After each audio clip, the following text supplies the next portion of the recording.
And walking outside the airport and seeing the mountains and how green they were with the olive trees. And then I just got this overwhelming feeling like I'd come home.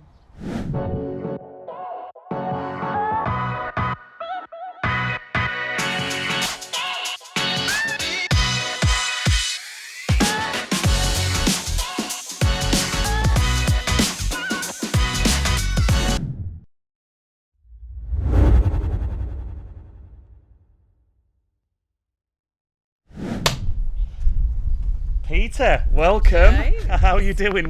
We've got the Apolon temple in the background. The sun is shining. It's a little bit windy, but I'm super excited out of all these podcasts that we have planned about Turkish lifestyle and speaking with people. I think it's fair to say I'm looking forward to this one the most. Where do we begin with you, Peter? Thank you first of all for joining us today. What brought you to Turkey? The long, the short, and the extraordinary answer on that one, please. I need to completely turn my life upside down.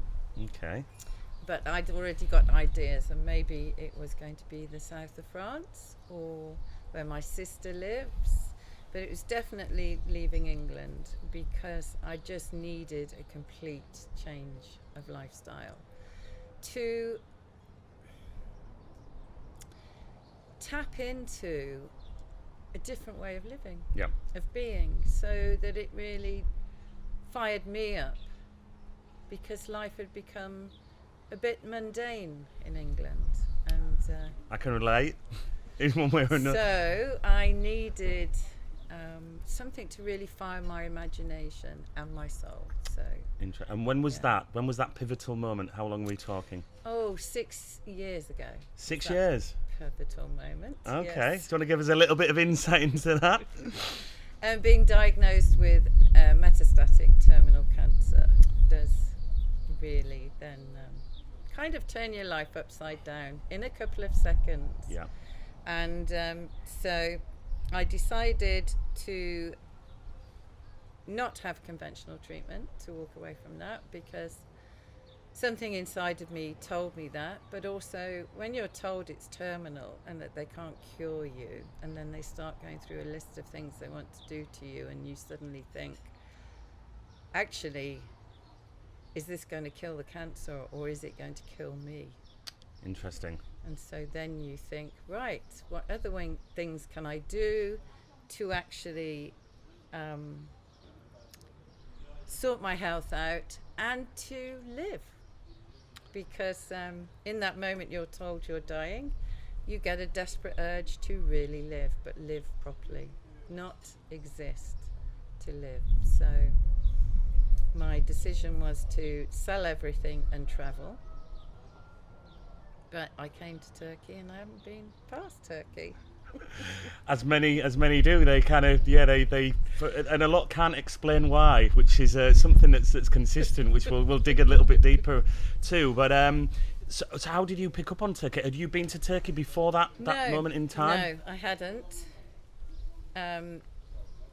I had come for a friend's wedding for 4 days, and they'd been here for 12 years off and on, had their own apartment, holiday apartment, and had kept saying to me, come. And I'm not particularly good with heat, so I didn't think I was, so I didn't come. But I came for the wedding because I'd known them for a long time, and if they were going to have the courage after 16 years of being together to get married, then the least I could do was to come over here and be here for their wedding. So I did. Interesting. Did the area surprise you? Yes, everything in Turkey surprises me, really, because the press on the outside of Turkey, it's not exactly very truthful in how it portrays life in Turkey or Turkey. So I often find people back in the UK and other countries that if they say something negative about Turkey, often when you ask them, have you been? And they'll say, oh no. No. And you almost want to go, well, if you've got that mindset, just maybe stay away, because we love it here. And as you said, it's not until people experience this place and they're very pleasantly surprised. So you came for your friend's wedding. Arrived in Bodrum Airport, got off the plane, and I just saw it was September, and it was exceedingly hot. As soon as you walked off the plane, you got that heat. Mm-hmm. And it was just like, oh wow, and this is September. And walking outside the airport and seeing the mountains and how green they were with the olive trees.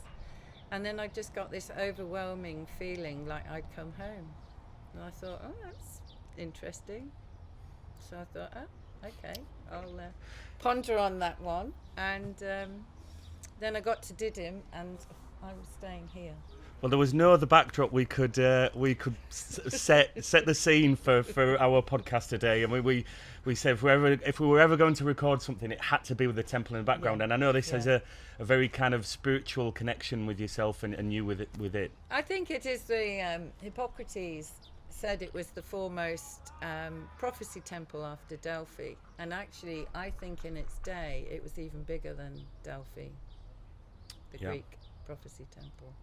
And it actually wasn't built by the Greeks. It was initially built by the Persians, and before that. And also finding out that Apollo is not a Greek god, he's an Anatolian god. Interesting. So again, more references to the kind of mixing of the Greeks and the history of Turkey, I mean, is just so immense, and I didn't realise that, and that's another thing that it kind of feels like the centre of the world to me now. It's certainly got some roots. Right? Well, I mean, we're an hour away from one of the 7 ancient wonders of the world, right? So Ephesus is very close by. And Miletos is just down the road, which is incredible. You and I did a trip, when was that, in November? Pamukkale, which was phenomenal, and I mean, it's just the country is riddled with history, isn't it? It's everywhere you go, actually, and what I love is, and especially in this area in Buffer Lake, is the soil has tiny little crystals in it, quartz called mica. So wherever you walk in the sunshine, it just glistens as you walk. Beautiful. How can you not fall in love with that? You know, wherever you're walking, you're just glistening away. Well, talking about falling in love, so was there a point, how long were you out here for your friend's wedding? Was it a week trip? 4 days. Oh, right, so literally 4 days. And was there a point in that you thought there was a decision made, or was it more discovery once you left and to ponder? No, it was while I was here. Really? Because I came and stayed at a little hotel by the temple and just fell in love with the energy here, and it just was so peaceful, and I could sit in the gardens and read and relax and get away from things. And then I walked into Altinkum, and I was just kind of looking around, and I was laughing to myself going, I could live here. And at that point I had sold my house, the business, my mother had died, and my dog had died, so there was nothing holding me in England. But I was just quite shocked, you know, been here for like 24 hours and already thinking I could live here. It was really that short a period of time, right? Yeah. From arriving and thinking this feels like home to I could. And isn't it funny when you have that realization that I could live here, you start pointing fingers, and there's only one person you point your finger at, and that's you. And once you realize it's you're responsible, and and you can achieve the position and the ability to be somewhere like this. I can relate to that. So you go back to England. Go back to England, and then just everything fell into place with organising about getting here, and a big decision also to come here was the sunshine, the weather, and the Aegean Sea, because I love swimming. You go swimming every morning. Is that still 7 a.m? I do, and it's something that is part of my health regime. Yeah. And it really is. It's a ritual for me.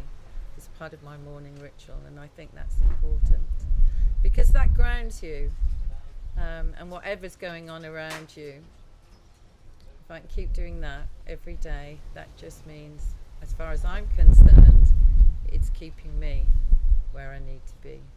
So yeah. So health regime. How much does the produce that you can buy here play a part of that? Because it's very cost effective. The markets are incredible, and the choice and when we go through seasons as well, we move through seasons. How much has that played a part? 'Cause I know you're an amazing cook. I've experienced that firsthand. Big, because I believe that food, you can use food as medicine. It is medicine. It's important information for your cells. It's important information for your growth. It controls your hormones. It can control your moods and mood swings.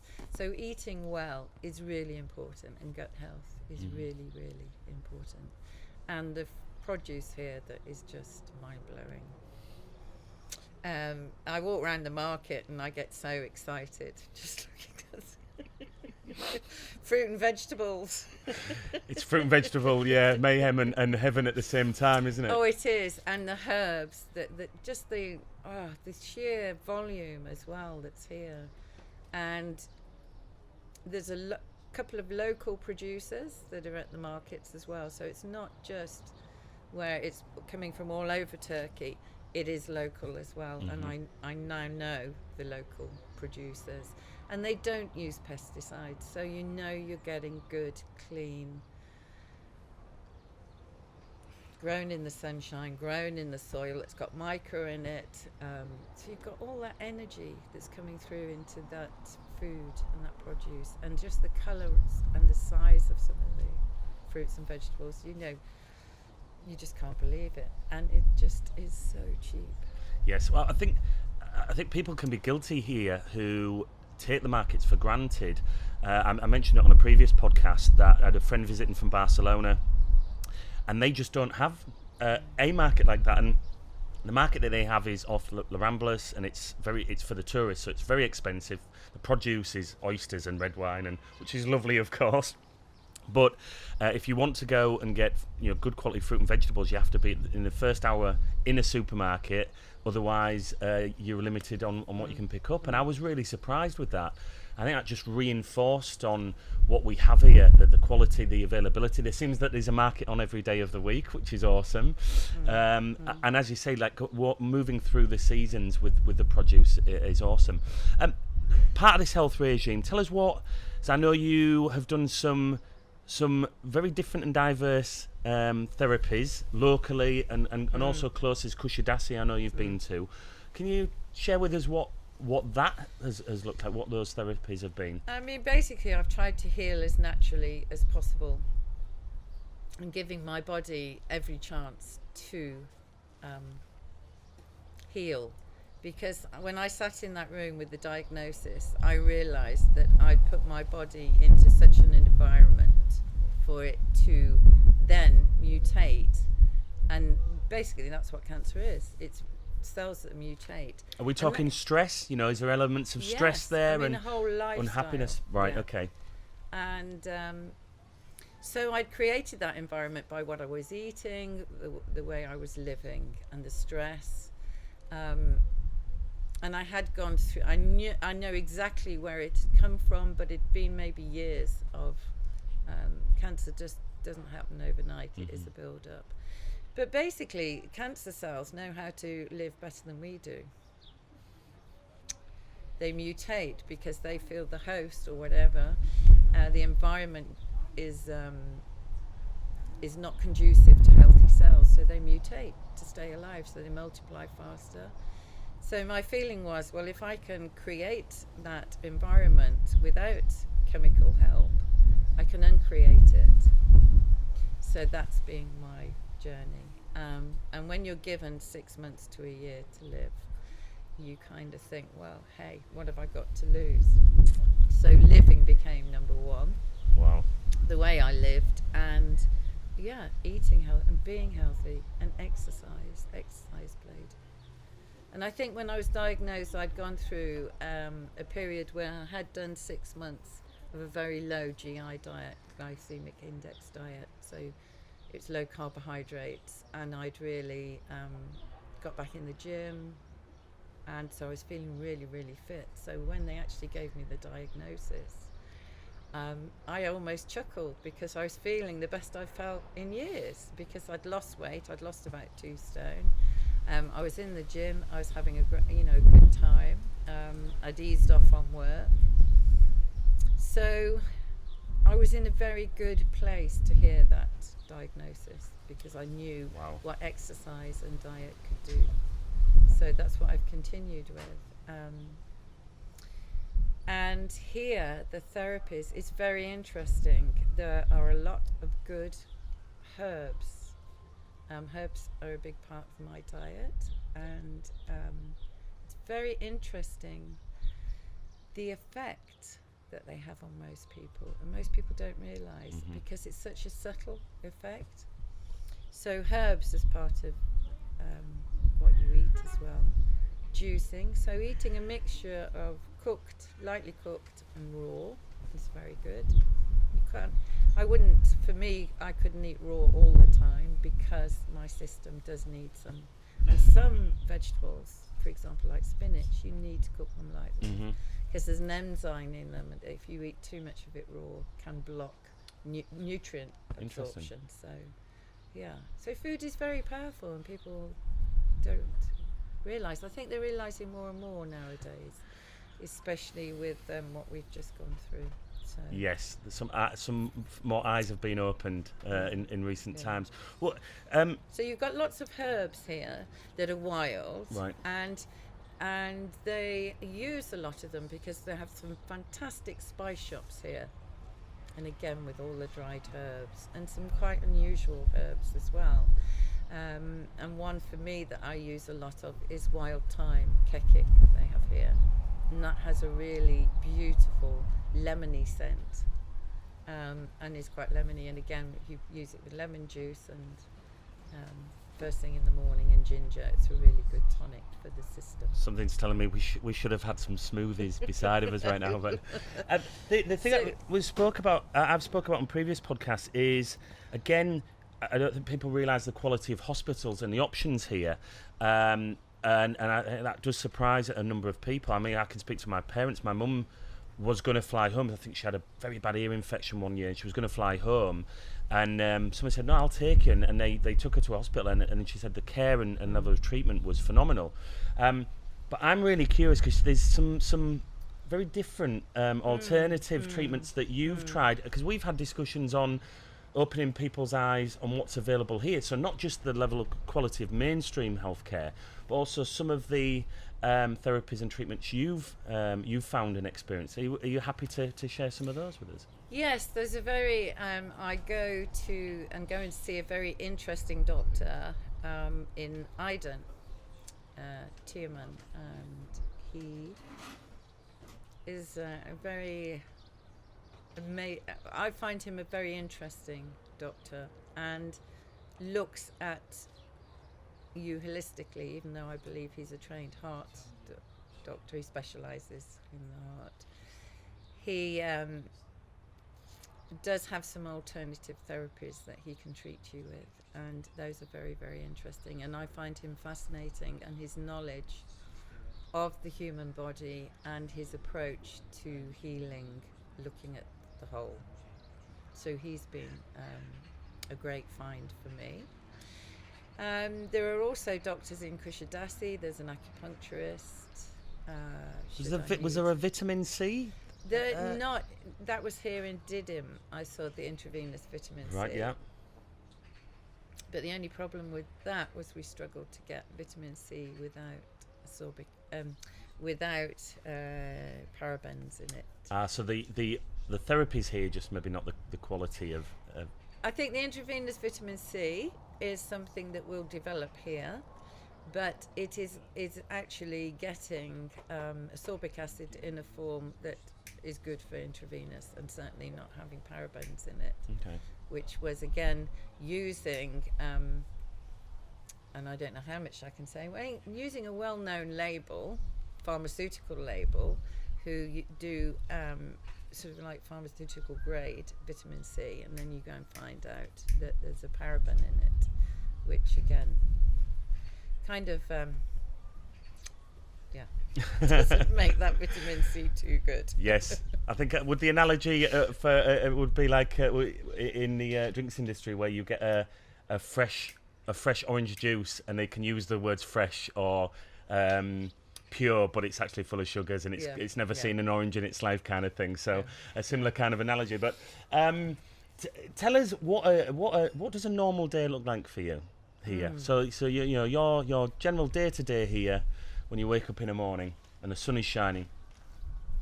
Well, I usually watch the sun come up because it is so lovely, and especially in the summer because the actual temperature and that freshness, and it's a new day.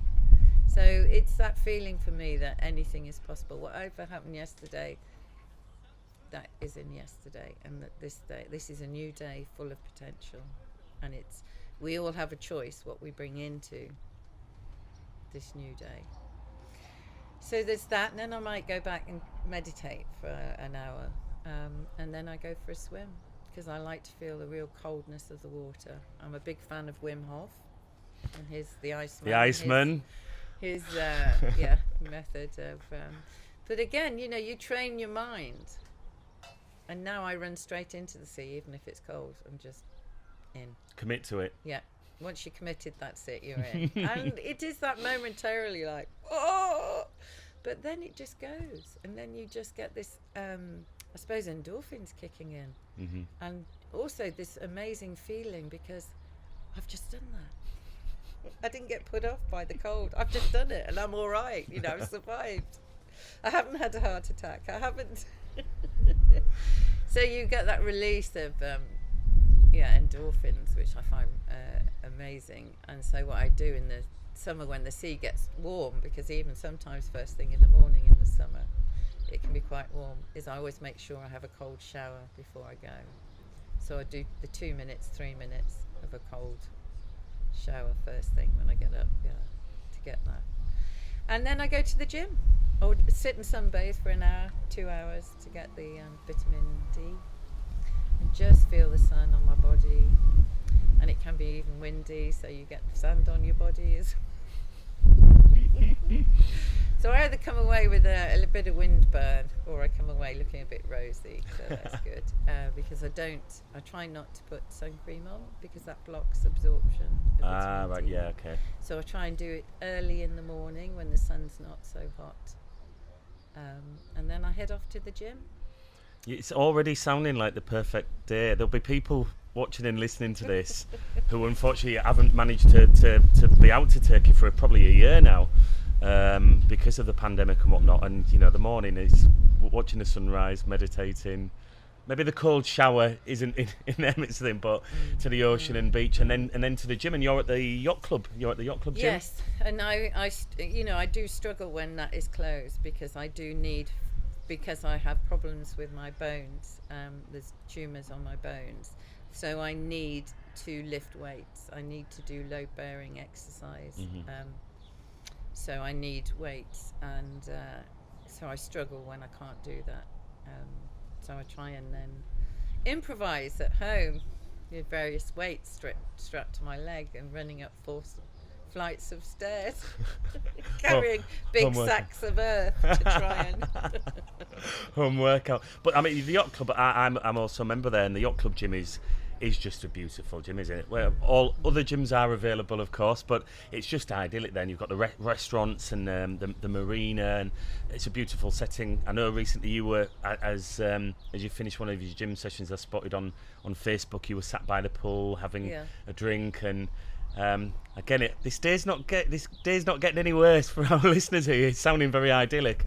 So moving into the afternoon, what do you find yourself doing on a kind of average day? Well, I do some work. Yep. And I do a lot of voluntary work working with people with cancer, helping them with their diagnosis, and just really holding a space where they can sort of turn up and just say how they're really feeling, because often with women with cancer, they're worried about saying or how they feel, because they don't want to upset their children, they don't want to upset their husband or partner, and they don't want to upset their friends. So they tend to hold it in and say, I'm fine, when they're not. So it's good to have a space where people can turn up and they can just be whatever they're feeling in that moment. And that's okay to be, even if it is to burst out crying, even if it's to hold a cushion off the sofa and scream into it, to just give them a place where we're just witnessing. So there's no judgment, it's just witnessing. And again, also for people to talk and discuss what they're up to at the moment, how they're handling their diagnosis, how they're handling dealing with the oncologist, and going through this time of the pandemic, how much that the cancer has kind of disappeared, and it's all been about a virus and not about chronic illnesses that are going on around that virus as well, where people have not had treatment. Chemotherapy's been cancelled. But in a funny way, for some people, that has opened up a different avenue, and they have now looked at a more natural way of healing, or combining the two. Yeah. And there's a movement where actually looking at using all the methods that you can and combining them together, and the synergy of all of them working together. So I'm not against conventional treatment. I just didn't feel it was for me at that time. It's not one size fits all, is it? No, it isn't. No. It certainly isn't. And it's about people's choices, and it's about their belief in those choices. I believed that coming to Turkey would be good for me, good for my health. And 6 years, I'm 6 years since my diagnosis, of 6 months to a year. How incredible is that? That is powerful stuff. Yeah. That is powerful stuff. But, this helps. Yes. A huge amount of positivity because of the sun as well, and being able to go and swim in the sea and feel that energy all around you. And so it is about life choices as well. How we heal is about and moment to moment we're making those choices. Yeah. Which is incredible, because I find you get so many people working, having a week or two holiday coming. I mean, I was speaking to friends the other day that we're in a place that people work and save up all year to have a 1 or 2 week holiday in this area, when we're living in it. And the amount of people that are in that situation and mindset, and then will work until they're 65 to retire, to then come and move out here. And there is an ability and a choice. People just don't realise that they have that ability and choice to do something a bit differently, and it is available. A lot of people say, "Oh, you're so lucky." You're so lucky. I wish I could do that. Yeah, and then you say something, but you can. And for me, the diagnosis really helped, because actually I started saying, well, how do I want to live my life? Also because I didn't want to go the conventional route. It was going to cost me money, the holistic route, unfortunately. And so I sold my house and stopped the business because, for practical reasons, because my sisters lived in the south of France. And my mother at that point was in the latter stages of Parkinson's, and my father was also diagnosed with cancer. So selling the house and getting all of that sorted seemed the most practical thing for me to do. But in that, actually, I suddenly realised, after it had all been done and dusted, I was free. I could go anywhere. You're out of the system. And not having children and not having a partner. So that, again, made the decisions to just go a lot easier. And I do realise that. But I couldn't have afforded to have stayed in England. The cost is extortionate. In many ways, right? In many ways, about the cost, maybe so, and maybe not so much the financial as well as the emotional and health costs as well. Yeah. As a roundabout way. Well, what is it? What's the community like here? You know, what's your network, your circle like here? It's whatever you want it to be, really. Yeah. Again, that's something you have a choice. You can decide to do. I mean, there is so much to do here, and you know, I could spend the rest of my life I could spend another 20 years just travelling around Turkey itself, as you say. There is so many amazing sites. There's so much to see. The different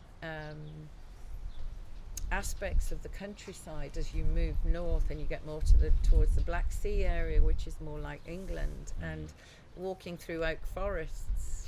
You know, it's amazing. And finding sloes in northern Turkey so I can make sloe gin.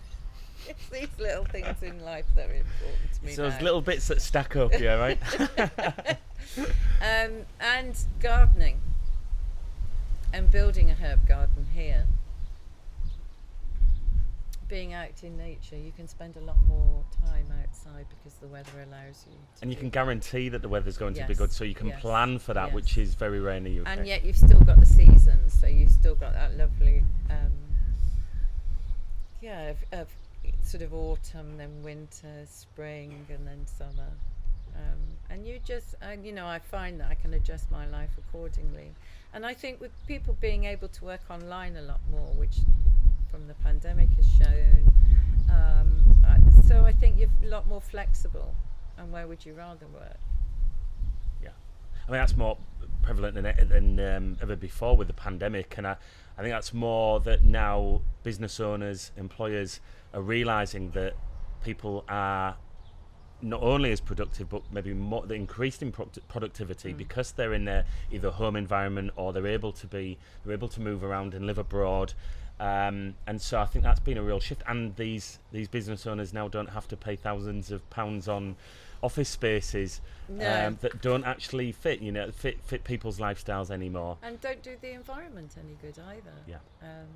And what I've found here that's really endearing is the sense of community here, and not just with the English people, with everybody who's here, and the way that how family orientated life is here, and that you help each other out. And I think that is also a really important factor for the future. I think it's going to be a lot more community based, and the way we live. You know, I grew up with your family and your grandparents, your mother, chatting over the garden fence with the neighbours, and borrowing sugar and popping next door because you'd run out of, and not with going shopping on a Sunday to a shopping mall. You know, not spending weekends doing that. Consuming. We were always doing. We always found things to do, and I find here life is a lot more amenable to that happening in the smaller towns, and Didim is a nice size for me. Yeah. Yeah. Because it still feels like a village, but it is. Yeah. So it's and having the sea and the fresh air. It has 4 or 5% more oxygen than anywhere else. Yes, and it's rumoured the forest area apparently is one of the top 3 areas in the world for air quality. Now that's pretty incredible, let alone that the area is 4% better than anywhere else in Turkey, but rumouredly the rumour is that it's one of the best places in the world, that area. So I mean, I've trained there, I've exercised around there, and you can really feel it. You can really feel it. Talking about seasons, before we wrap up, I'm interested, and I will say this, that you were the person that really shifted my mindset. I arrived back here. I'd moved here October 2018, and then I'd left back to the UK for family reasons. And then I had to make a decision to come back in the December to really kind of focus on a number of things. Slap bang in winter, and if people haven't experienced winter here, there's a we're not green in Turkey for no reason. We get a good amount of rain in the winter. But I remember you saying that if you just enjoy it for what it is, because then when we come out of it, you kind of look forward to that change, and then you appreciate that change much more. Whereas if you're struggling, if you're on a daily basis that I wish the weather was better, which is an English kind of, it's a British mentality that in England you're waiting for that summer to arrive that maybe never comes, or it's never consistent. So when we come to seasons, what's your favourite season here and why? I think for me here is autumn. Okay.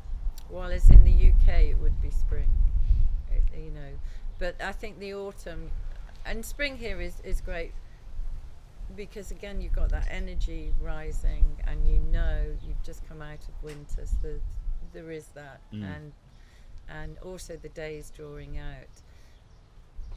And I also do like winter because one thing I really, really noticed is the fact that it doesn't get dark here till 6:15 at night. Yeah. Which is such a difference from being in England where it's 4 o'clock. So just those 2 hours extra on your day of daylight has made a huge difference, and I really noticed that during the winter. Times by 7 days a week, and you've got a chunk more daylight in your life. I love that. What would you advise anybody think? Because these podcasts are to give insight into lifestyle here and the people that live here and enjoy this beautiful place. What advice would you give somebody? Because there will be people who are thinking about moving here or visiting for extended periods of time, or people who maybe haven't already thought of doing that and it's now on their radar because they're listening to different stories and experiences. What would you advise somebody who's considering coming out here? What piece of advice could you provide? I think this area, especially this area, because you're so close to the Greek islands as well, you can just spend time travelling and actually then finding out where you want to be. Unless, of course, you come here for 2 weeks and you do what I did. Or 4 days, and then 24 hours later you've made a decision. Because I just instinctively knew that this was, and I was so surprised. But then everything fell into place. So again, it's come spend time here in Turkey, and not just in the height of summer. Come in the spring, come in the autumn. For me, if I was going to say, if somebody could take some time off work and work, have a digital office and move that around, is to hire a camper van and travel around this area and find out what you like about Turkey, where you like in Turkey, and do that and spend some time, take some time out. Yeah, I love that. You can make a rash decision on a 2-week holiday that's either way. You can be here in August and think, I wouldn't want to be around this many people, not knowing that in the spring it's completely different. Absolutely. But also that you can be, and why I like Didim so much, it's the beaches are magnificent. I mean, they are just, and the Aegean Sea with that multi-coloured. And the other day I was just stood in it, swimming in it, and it reminded me of a crystal malachite, which has lots of rings in it, but different rings of green, different greens and turquoises. And I was just stood there with the sunlight going through and the way the waves were moving, and and it was just like moving malachite. And I just stood there and watching the sun play with the sea and the current. And it was almost like they were having so much fun that you couldn't help but have fun as well, just being stood in it. So yeah, the beaches are absolutely amazing here. I think its size is great because you get that real sense of community, and it's sort of like a village but a bit bigger. And the weather and the air. The weather, yeah, we can't complain. Well, my final question before we wrap up, Peter, is what's your favourite Turkish dish and why? Oh, fasulye. Right, okay. So can you give us insight well, into what... there's so many. I mean, I can't say. There's so many. I know you like your meze. Yeah, I love meze. It's just amazing. And you can eat so well just eating meze. Yeah. But, I mean, the food here is just magnificent. And It's very diverse. I also like spicy food, so that helps. If Because they do have some spicy dishes. all right, I'm gonna just spin it up. So you've got the sun setting. Where would you eat and what would you order? So where would you eat in the area and what would you order? I would eat on the beach, probably from the fish fan, and go and watch the sunset. Walk across the road and watch the sunset. I was thinking, yeah, for those people who haven't been there, when you head out of town, just past the water park's on your right, coast is on your left, and there's a little seafood van on your right, and you can order. And then as you cross the road, you literally go through a little opening in the Hedge. hedge, and then there's a table all lit up with fairy lights, and then tables down on the beach. It's absolutely phenomenal. I think you helped me discover that last year, wasn't it? Yeah, absolutely phenomenal. Food's quality. It was a little hidden gem. I think I might just spoil it now. Sorry about that. We might Very have to... popular with the Turkish. Yes, absolutely. They know it. Absolutely. But they also do sell fresh fish. So, and just further along from there's that little harbour where the fishing boats go from. So, yeah, that is very interesting. Or my other favourite place is up here, Kairos, having meze, watching the sunset at By the temple, yeah, yes. which is also absolutely phenomenal. But there are so many places. Yes. But if it's watching the sunset, then they would be my two. Temple and the coast Fish and the fan. beach. Pete Inglesett, huge respect for you, and yeah, thank you for sharing your story. It's clearly been a journey and continues to be, as life does for all of us. And yeah, keep strong. Well, just remind us, is it 6? You're coming up for 6 years. 6 years, and I've never felt healthier or happier than I do now. Fantastic. So yeah, Inspirational stuff, mate. Well, thank you for joining us, and Thank you. yeah, much appreciated. Cheers. Okay. Yay! Perfect.